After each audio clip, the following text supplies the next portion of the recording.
ગીર સોમનાથના ગ્રામ્ય વિસ્તારમાં સિંહના આંટાફેરા જોવા મળ્યા છે। કોડીનારમાં સિંહ પરિવારની રોડ પર લટાર રાહદારીએ બનાવેલો સિંહનો વિડીયો વાયરલ થયો છે।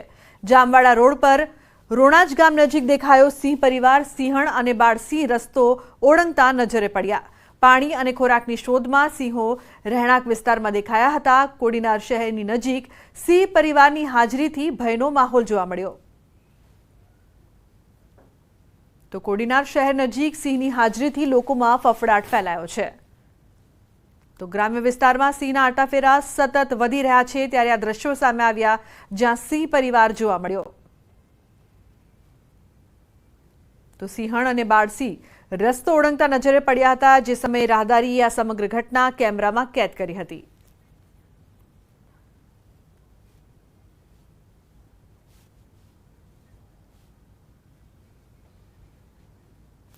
અમદાવાદમાં એએમટીએસ બસના અકસ્માત મામલે એએમટીએસના પૂર્વ ચેરમેનનું મોટું નિવેદન સામે આવ્યું છે। વર્ષો પહેલા એએમટીએસના ખાનગીકરણ બાદ ચાલકો બેફામ બન્યા છે। ઇન્ચાર્જનું પણ કોઈ સાંભળતું નથી। ભાજપના લાગતા વળગતા કોન્ટ્રાક્ટરોના હાથમાં એએમટીએસનો કંટ્રોલ હોવાનો પણ આક્ષેપ કર્યો। વધુમાં કહ્યું કે આ કોન્ટ્રાક્ટરના દબાણના કારણે કોઈ કડક કાર્યવાહી નથી કરવામાં આવતી। ખાનગીકરણ પહેલા તંત્રનો એએમટીએસના ડ્રાઈવરો પર કંટ્રોલ હતો, જેથી અકસ્માતો થતા નહોતા। આ સાથે તેમણે અકસ્માત સર્જનાર એએમટીએસના કોન્ટ્રાક્ટરને બ્લેકલિસ્ટ કરવાની પણ માંગ કરી છે।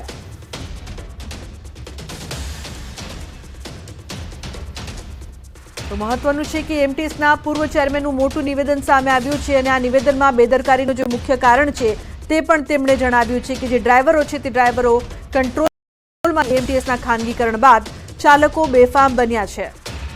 તો ભાજપના લાગતા વળગતા કોન્ટ્રાક્ટરોને હાથે કંટ્રોલ છે તેવું પણ તેમણે કહ્યું। કોન્ટ્રાક્ટરના દબાણથી કાર્યવાહી પણ નથી થતી।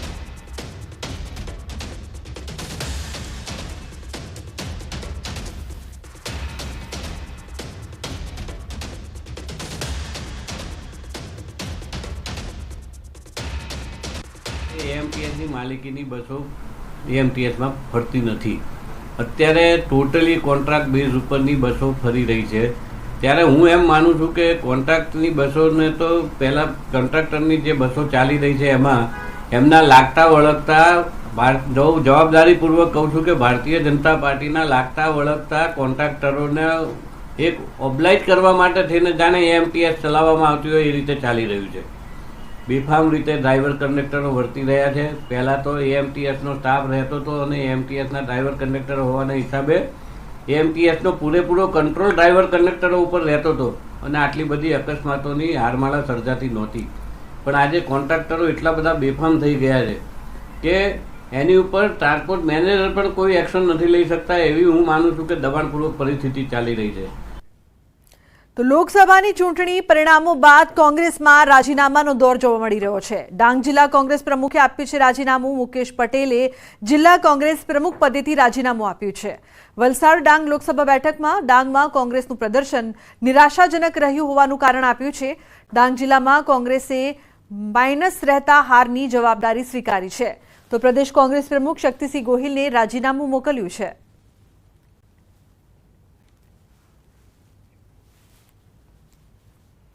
ગુજરાતના ખેડૂતો માટે આનંદના સમાચાર। ચોમાસું હવે ગુજરાતથી ફક્ત 250 કિલોમીટર દૂર છે। ગુજરાતમાં આ વખતે વહેલું બેસી શકે છે ચોમાસું। તો ગુજરાતમાં ચોમાસાના આગમનનું કાઉન્ટડાઉન, ચોમાસાના આગમનની તૈયારી, ચોમાસું હવે નજીક જોવા મળી રહ્યું છે।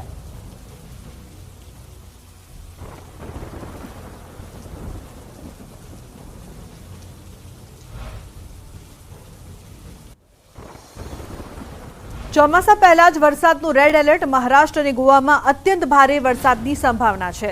તો મહારાષ્ટ્ર, ગોવા તથા કર્ણાટકમાં રેડ એલર્ટ છે। જોરદાર પવન સાથે મેઘરાજાએ બોલાવી શકે છે બગડાટી। મધ્ય મહારાષ્ટ્ર, કર્ણાટકના દરિયાકાંઠામાં રેડ એલર્ટ છે। તો કોંકણ અને ગોવામાં પણ વરસાદનું રેડ એલર્ટ જોવા મળી રહ્યું છે। 11 જૂન સુધીમાં વરસાદનું રેડ એલર્ટ છે। 50 કિલોમીટરની ઝડપથી ફૂંકાઈ શકે છે પવન। એક જ દિવસમાં 8 ઇંચથી વધુ વરસાદ ત્રાટકવાની સંભાવના છે। રાજ્યમાં આગામી 5 દિવસ વરસાદની આગાહી છે। 5 દિવસ સામાન્યથી મધ્યમ વરસાદની આગાહી કરવામાં આવી છે। સાથે થંડરસ્ટોર્મ એક્ટિવિટીના કારણે 30 થી 40 કિલોમીટરની ઝડપે પવન પણ ફૂંકાશે।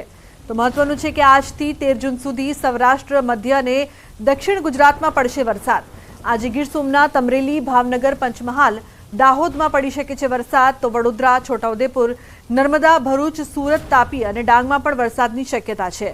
તો 9, 10 અને 11 જૂને સૌરાષ્ટ્ર, મધ્ય ગુજરાત, દક્ષિણ ગુજરાત અને દાદરાનગર હવેલીમાં સામાન્ય વરસાદ પડી શકે છે। તો 12 જૂને સૌરાષ્ટ્ર, ઉત્તર ગુજરાત, મધ્ય અને દક્ષિણ ગુજરાતમાં સામાન્યથી મધ્યમ વરસાદની આગાહી છે। 13 જૂને સૌરાષ્ટ્ર અને દક્ષિણ ગુજરાતમાં વરસાદની શક્યતા જોવા મળી રહી છે। गुजरात रीजन के लिए डे 1 से डे 4 यानी आने वाले 4 दिनों के लिए फ्यू प्लेसेस पे लाइट से मॉडरेट रेनफॉल होने का पूर्वानुमान दिया गया है। और जो डिस्ट्रिक्ट है जहां पे आने वाले 4 दिनों के लिए साउथ गुजरात रीजन के डिस्ट्रिक्ट में फ्यू प्लेसेस पे लाइट से मॉडरेट रेन होने का पूर्वानुमान दिया गया है। वो डिस्ट्रिक्ट हैं बड़ोदरा, छोटा उदयपुर, नर्मदा, भरूच, सूरत, डांग, नवसारी, वलसाड़, तापी, दमन और दादरा नगर हवेली। और नॉर्थ गुजरात रीजन के जो डिस्ट्रिक्ट है जहां पे आने वाले 4 दिनों के लिए आइसोलेटेड प्लेसेस पे लाइट रेन होने का पूर्वानुमान दिया गया है। वो डिस्ट्रिक्ट है पंचमहल, दाहोद और महिसागर। डे 5 के लिए गुजरात और सौराष्ट्र रीजन के लिए आइसोलेटेड प्लेसेस पे लाइट रेन होने का पूर्वानुमान दिया गया है। और जो डिस्ट्रिक्ट है जहां पे आइसोलेटेड रेन होने का पूर्वानुमान है वो डिस्ट्रिक्ट है साबरकांठा, अरावली, दाहोद, महिसागर, नर्मदा, सूरत, डांग, नवसारी, वलसाड़, तापी, दमन और दादरा नगर हवेली। और सौराष्ट्र रीजन की बात करेंगे तो सौराष्ट्र और कच्छ रीजन के लिए जो डिस्ट्रिक्ट है जहां पे आइसोलेटेड प्लेसेस पे लाइट रेन होने का पूर्वानुमान दिया गया है वो डिस्ट्रिक्ट है अमरेली, भावनगर, गीर सोमनाथ, बोटा, दीव। તો ચોમાસા પહેલા જ નદીઓમાં પાણીની આવક શરૂ થઈ છે। ગુજરાતની નદીમાં ચોમાસા પહેલા આવક શરૂ થઈ છે।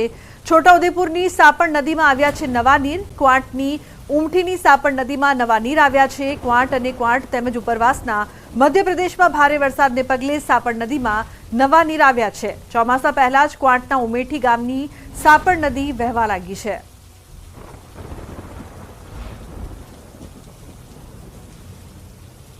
તો રાજ્યમાં પાણીની સમસ્યાને લઈને રાહતના સમાચાર સામે આવી રહ્યા છે। ગુજરાતની જીવાદોરી સમાન નર્મદા ડેમમાં વગર વરસાદે નવા નીર આવ્યા છે।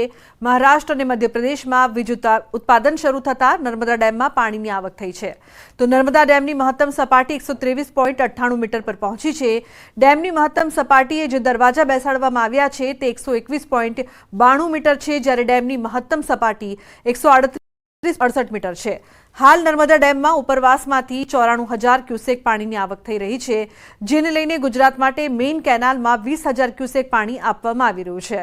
ત્યારે ચોમાસામાં નર્મદા ડેમ તેની મહત્તમ સપાટી પર ઝડપથી પહોંચશે તેવા એંધાણ વર્તાઈ રહ્યા છે। જીવાદોરી સરદાર સરોવર નર્મદા ડેમ ખરેખર આજે ગુજરાત માટે એક સારા સમાચાર લઈને આવ્યું છે, કારણ કે જે ઉપરવાસમાં મધ્યપ્રદેશ અને મહારાષ્ટ્રમાં જે પાવર હાઉસ શરૂ થતાં 94,000 ક્યુસેક જેટલું પાણી આ જે નર્મદા ડેમમાં નવા નીર આવી રહ્યા છે, જેને લઈ નર્મદા ડેમની સપાટી ઉત્તરોત્તર વધી રહી છે। ખાસ વાત કરીએ તો હાલ જે ઉનાળા જે ચાલી રહ્યો છે અને ઉનાળા પૂર્ણ થવા આવ્યો છે અને ચોમાસું બેસશે, પરંતુ હાલ ઉનાળાના 41 થી 45 જેવા ડિગ્રી તાપમાનમાં પણ સરદાર સરોવર નર્મદા ડેમમાં પાણીની આવક થતાં નર્મદા ડેમની જે મહત્તમ સપાટી જે છે 121.92 મીટર તે વટાઈ ચૂકી છે। અને હાલ તમે જે ન્યૂઝ 18 ગુજરાતી પર જોઈ શકો છો એક્સક્લુઝિવ દ્રશ્યો કે જે એના દરવાજા છે એ દરવાજા લગોલગ પાણી આવી ચૂકી છે, કારણ કે 123.98 મીટરે નર્મદા ડેમ પહોંચ્યો છે અને ઉપરવાસમાંથી 94,000 ક્યુસેક પાણીની આવક થઈ રહી છે। એટલે કહી શકાય કે જે આવનારા દિવસોમાં જે મહત્તમ જે ડેમની સપાટી છે 138.68 મીટર જે સર કરશે। હાલ જે વહેલી તકે જે વરસાદ પડે અને જો વધારે વરસાદ પડે તો જે ટૂંક સમયમાં જ આ જે નર્મદા ડેમ જેની મહત્તમ સપાટી વટાવે તેમ લાગી રહ્યું છે। હાલ તો જે નર્મદા ડેમની સપાટી ઉત્તર વધારો થઈ રહ્યો છે, જે ગુજરાત માટે એક સારા સમાચાર કહી શકાય। દીપક પટેલ, ન્યૂઝ 18 ગુજરાતી, નર્મદા। તો અમદાવાદમાં વરસાદ પહેલા ચોમાસા જેવો માહોલ જોવા મળી રહ્યો છે। નિકોલના ગોપાલ ચોક વિસ્તારમાં ભરાયા છે પાણી। ગટર લાઇન તૂટી ગટરના પાણી રોડ પર ફરી વળ્યા। રોડ પર પાણી ફરી વળ્યા છે। વાહન ચાલકો પરેશાન થઈ રહ્યા છે। સ્થાનિકોની એએમસીને ફરિયાદ છતાં નિરાકરણ નથી આવી રહ્યું।